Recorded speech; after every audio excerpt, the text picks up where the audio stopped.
Ei pessoal, sejam todos bem-vindos a mais um vídeo do canal.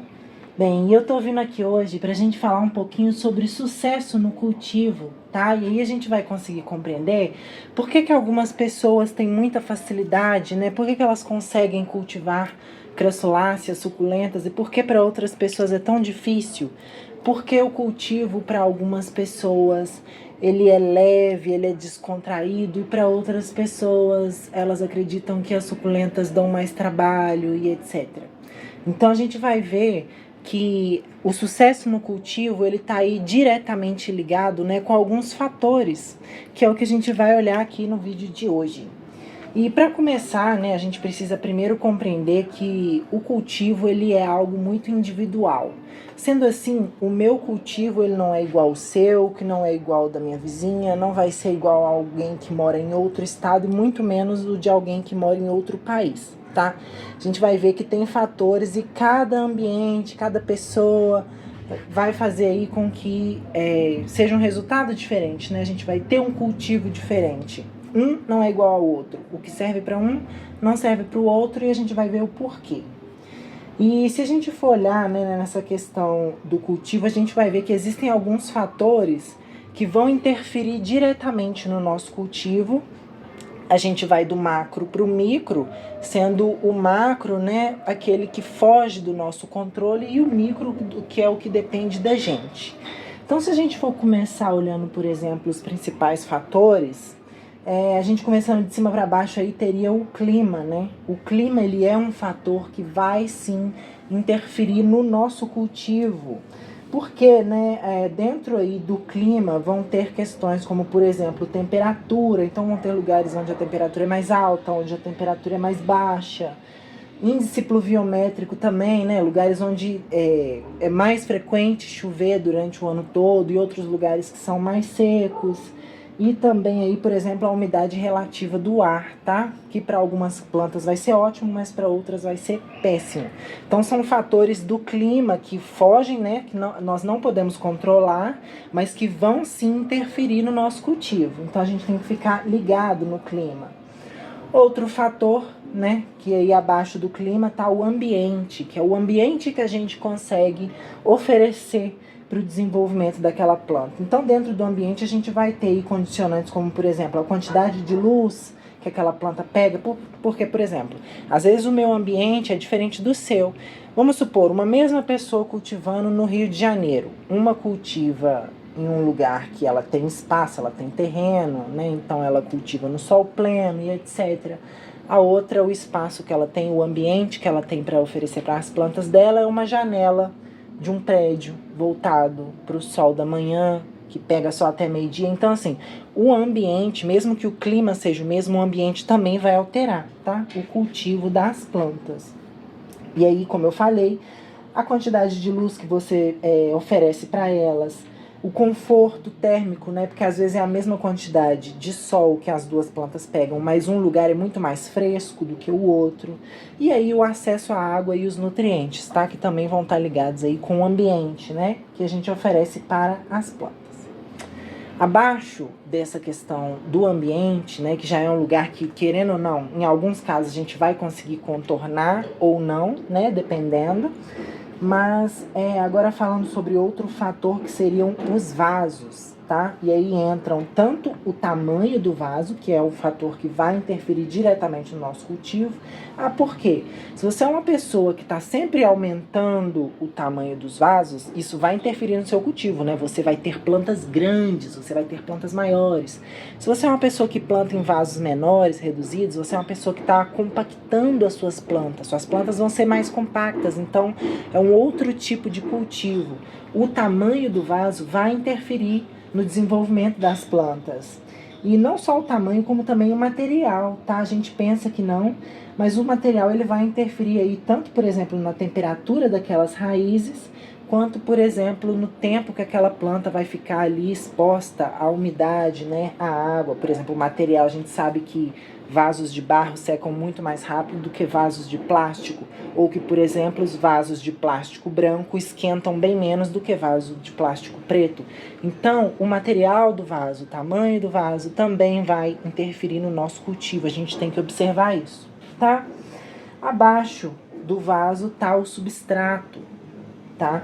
E o substrato, gente, ele é a parte em que a gente mais consegue ter controle, porque no substrato, primeiro que a gente tem que adequar ele aos fatores anteriores, que é o clima, o ambiente e o vaso. O nosso substrato, ele tem que estar em concordância, né, com esses outros 3 fatores, como ele também tem que oferecer aí as condições mínimas drenantes para a nossa planta. Esse é o objetivo do substrato. Então, vê que o cultivo para dar certo, para a pessoa ter sucesso, não é só o substrato dela, é o substrato com o vaso, com o ambiente, com o clima, e a gente vai ver que tem mais fatores. E os outros fatores são, por exemplo, as plantas, tá? As próprias plantas, as plantas que você compra. Geralmente, no início assim de cultivo, a gente sai comprando de tudo, tá? Compra calanchoe, compra agave, compra crassula, compra quevéria, sai comprando aquelas mais comuns, baratinhas, e aí a gente vai tendo um pouco da percepção de como é cada planta, cada espécie, como que ela vai adaptar na nossa mão. A gente geralmente fala como que isso vai dar na nossa mão, mas a nossa mão é um conjunto de todos aqueles outros fatores que eu acabei de falar. E aí a gente vai ver que dependendo da planta, ela vai dizer se ela aceita ou não o que a gente oferece para ela, né? E muitas plantas elas não vão aceitar. Com o tempo a gente vai ver que ocorre um tipo de seleção natural. E aí algumas plantas elas não vão se adaptar ao nosso cultivo, né? Aquilo que a gente pode oferecer. E aí tentar insistir nessas plantas pode não ser inteligente e vai sair caro e ser cansativo.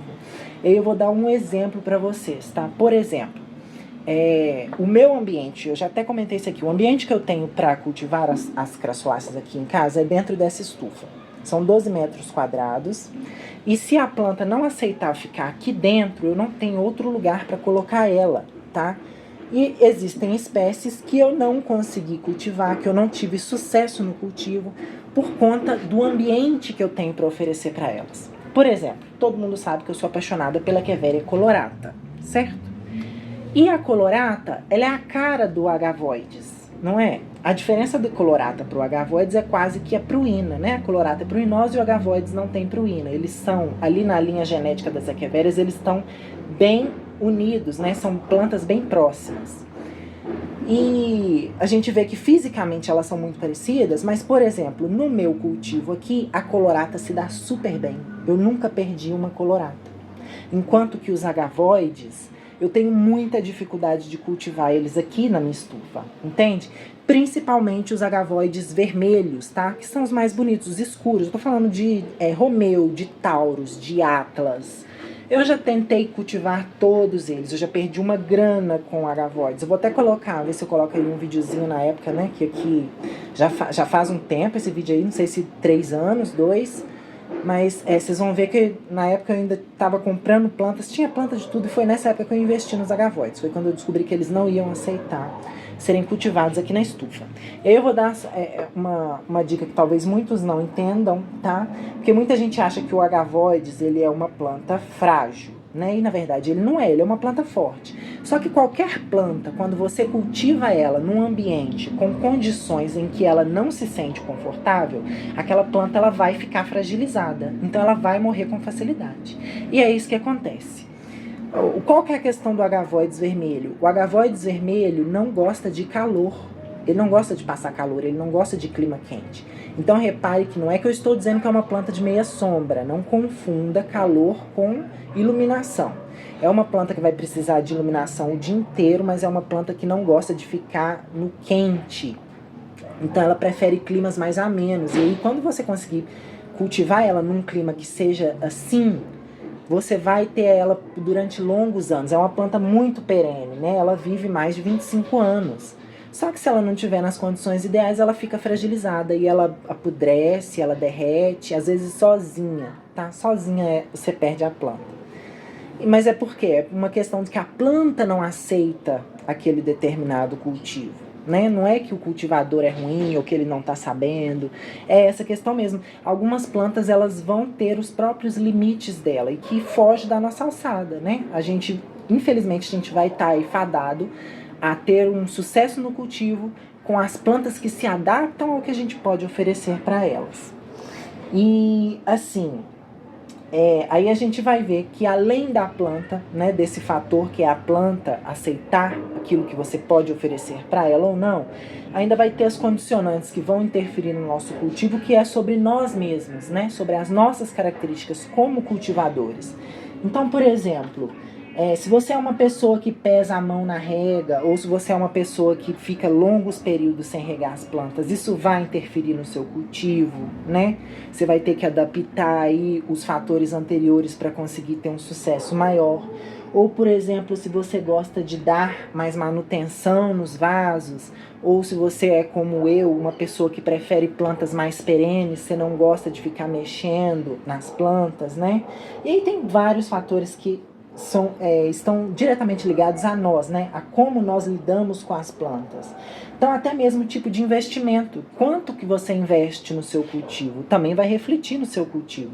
Se você é uma pessoa que só pensa em gastar com as plantas, e não gasta, por exemplo, com um lugar para você colocar as plantas, com uma estufa ou com, sei lá, um bom substrato, bons produtos, tanto defensivo quanto nutrientes. Se você é uma pessoa que não investe, isso também vai interferir no seu cultivo, né? Então, esses fatores que estão ligados a nós, tá? Como a gente lida com as plantas, também vai interferir no nosso cultivo. E essa última parte é engraçada porque ela afeta diretamente a gente. E é uma parte complicada, porque muitas pessoas não sabem como escolher as plantas, né, que vão dar certo no cultivo dela. E é isso que eu estou tentando fazer aqui agora. É muito comum, por exemplo, eu vejo demais isso, tá?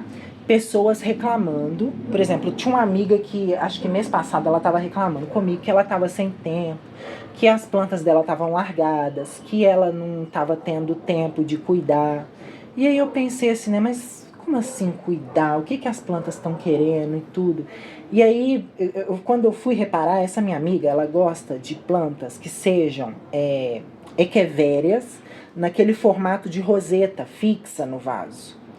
E aí, quando você vai olhar para as plantas que ela tem na coleção dela, a grande maioria são gibifloras. E para quem conhece, sabe que as gibifloras não são plantas de roseta fixa, né? Elas não são plantas que têm o caule curto. Pelo contrário, elas são plantas que vão ficar com caule enorme. Então pensa, para uma pessoa que não gosta de plantas com caule, ela cultivar gibifloras, essa pessoa 2 ou 3 vezes no ano ela vai ter aquele trabalho de ter que podar a coleção dela inteira para ela sentir que tá tudo bem, que o cultivo tá indo bem, que as plantas estão bonitas. Porque geralmente quando a pessoa não, por exemplo, uma pessoa que não gosta de uma planta pescoçuda, e aí a planta vê a planta pescoçuda, a impressão que ela tem para si mesma é que tá largada, que não tá cuidado. Então, por isso é importante pra gente colecionar plantas que vão de acordo com até as características que a gente gosta, para facilitar o nosso cultivo. Porque você vai ter menos trabalho, sabe? E isso acontece também, por exemplo, com pessoas que gostam de mexer nas plantas, né? Eu, por exemplo, conheço uma senhora que ela gosta de, praticamente toda semana, ela mexe nos vasos, revira, olha se tem alguma coisa na raiz, enfim, ela não deixa as plantas quietas.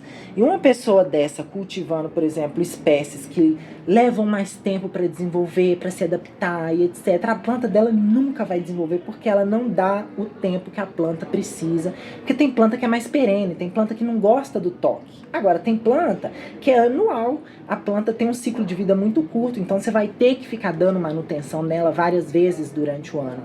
Então, isso também vai moldar o nosso cultivo, né? O que você quer? Você quer vasos bonitos, intocados? Vamos supor, uma pessoa que gosta de plantas perenes, né? Ela quer plantar, é que nem eu, quer plantar o vaso bonitinho, quer botar as pedrinhas e não quer mais mexer naquele vaso.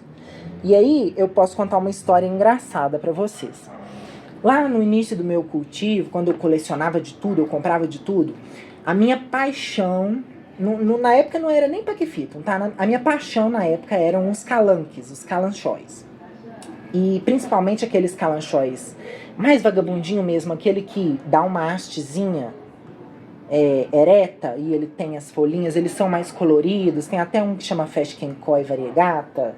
Daquele tipo ali eram os meus preferidos.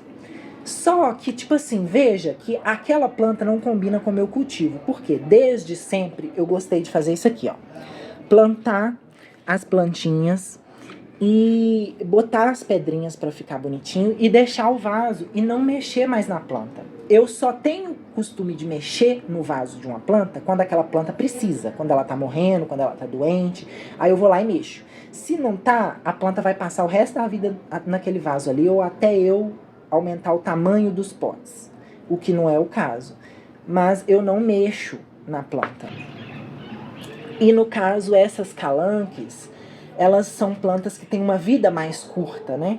Então eu plantava, por exemplo, num vaso desse, arrumava o vaso bonitinho, com pedrinha, dava 4 meses, 5 meses, a planta já concluía o ciclo de vida dela, ou seja, ela já florescia e começava a definhar o caule principal, mas saía as mudinhas laterais, mas o caule principal começava a definhar, porque a planta morreu, né? Ela chegou no fim do ciclo de vida dela. Então a parte principal, o meristema, morre e saem os meristemas laterais. E aí a planta continua o ciclo dela, mas tem essa questão de algumas hastes falecerem, né? Concluírem mesmo o ciclo. E isso me incomodava muito porque eu achava que o vaso ficava feio. Mas por quê? Porque a planta é uma planta que ela não é perene, ou seja, ela precisa de manutenção. É uma planta que não combina com o meu cultivo, porque ela vai me dar muito trabalho. Várias vezes por ano eu vou ter que ficar mexendo naquele vaso para aquele vaso ficar bonito aos meus olhos, entendeu? Porque beleza também é algo muito relativo. E a gente tem que estar satisfeito com as plantas, né? As plantas têm que dar a beleza das plantas é o resultado do nosso cultivo. E eu não ficava feliz de ver a planta morrendo ou de, tipo assim, ter que ficar mexendo nelas várias vezes. Tanto que depois, com o tempo, eu fui filtrando e eu decidi que calanques era um gênero que eu não queria colecionar. Hoje eu não coleciono mais calanques, né? Não compro, não tenho. Os que tem aqui em casa são aqueles mais invasores, que eu não consigo eliminar.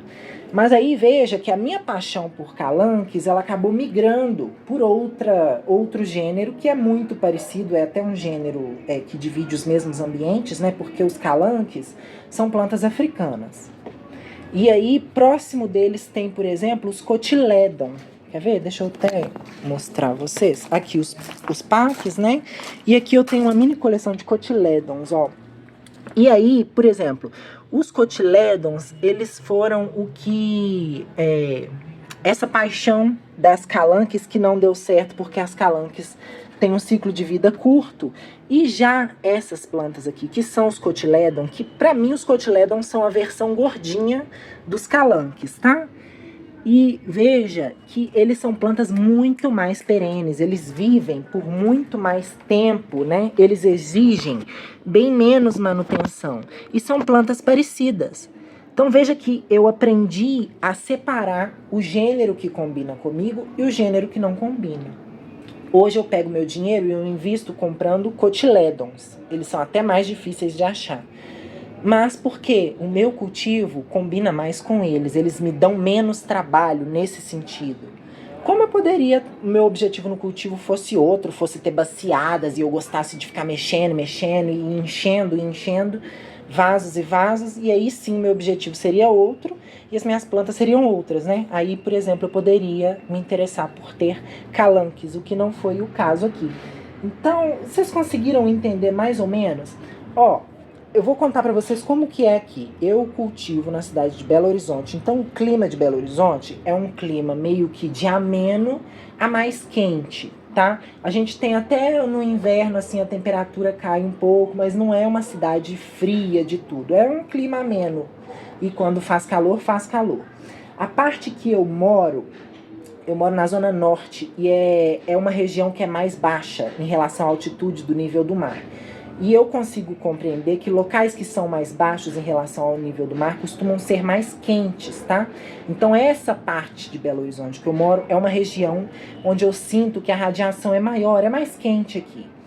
E aí vamos para o ambiente, né? A minha estufa, ela fica no fundo do quintal, né, encostada na quina do lote, e aqui não ventila direito.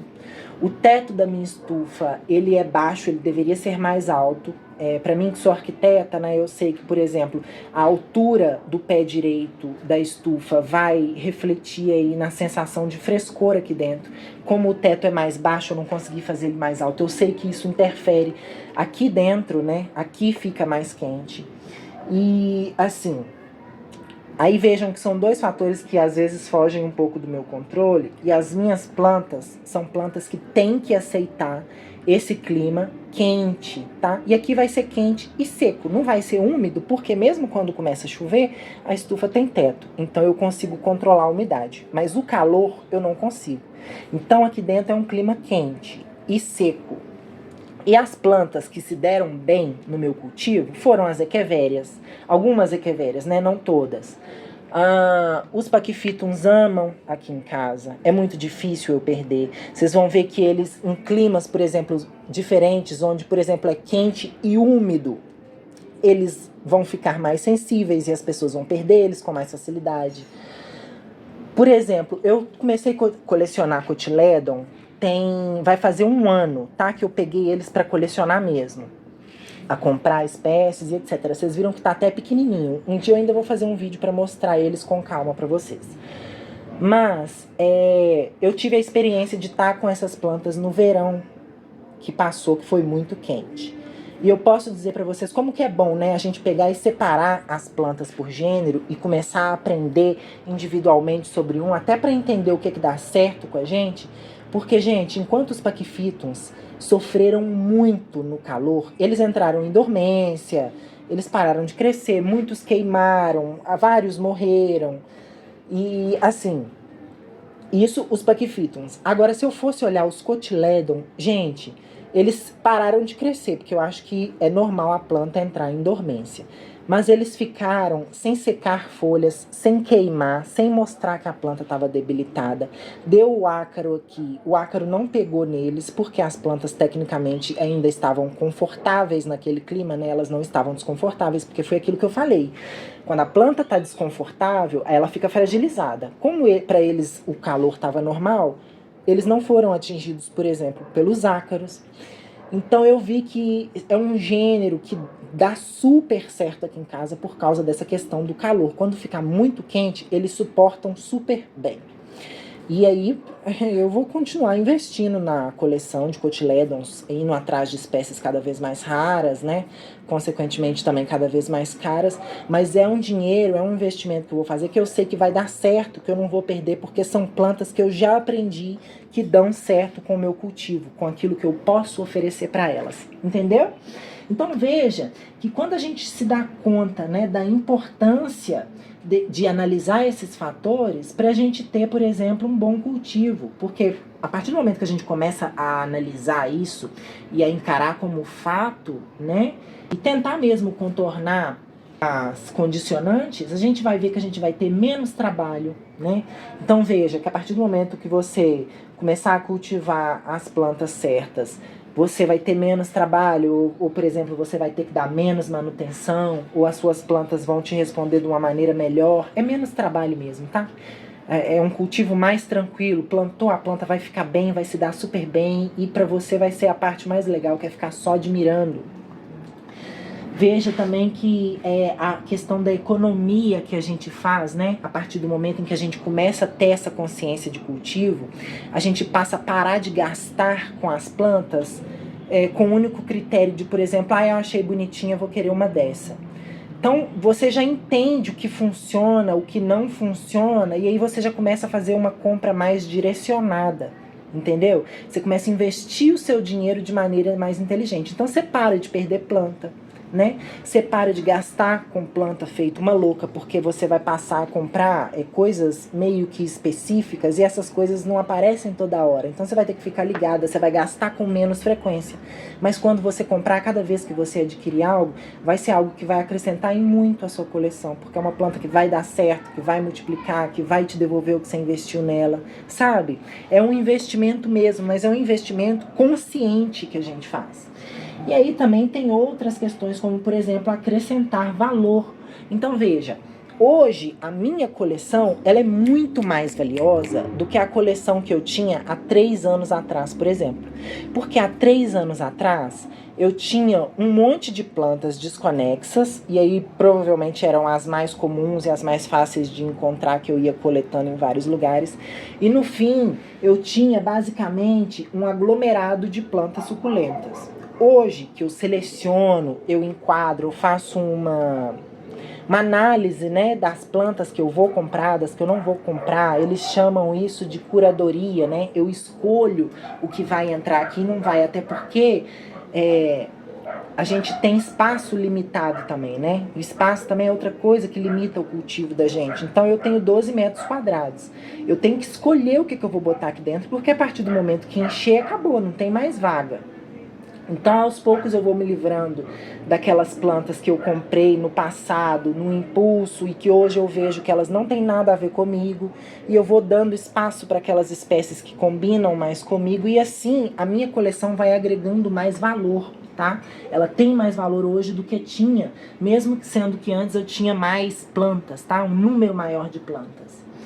E, bem, né, e aí a gente começa a ver que tipo de planta é interessante e que tipo de planta é um fardo pra gente. E é basicamente isso. Então a gente começa a perceber que são fatores que, quando a gente começa a perceber e a colocar em prática, eles vão fazer diferença e a gente vai ter mais sucesso no nosso cultivo. Observar mesmo qual é o seu clima, né? Qual é o ambiente, o vaso que você usa, o substrato, o tipo da planta que você está querendo cultivar dentro desses fatores, mas a sua maneira de querer lidar com tudo aquilo.